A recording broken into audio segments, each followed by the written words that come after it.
If you're getting closer to retirement, or maybe you're already retired and you're investing, that there's a huge temptation every once in a while, maybe you've been watching the news or something, to get a lot more conservative with your portfolio. We call that de-risking the portfolio. The risk is that you could go too far. And there are lots of challenges if you aren't taking enough risk that could cause you to not have the money that you need when you get older. Your financial plan may not work if you're not taking enough risk. There are some things that you can do to sort of reset the risk in your portfolio. You can think in terms of your portfolio as different buckets of money, like a long-term bucket of money, which is the money that you probably won't have to touch for 8 or 9 or 10 or more years.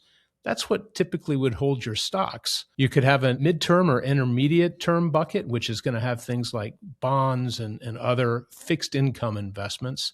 And that might be money that you need to touch in the next 2 or 3, 4, 5 years.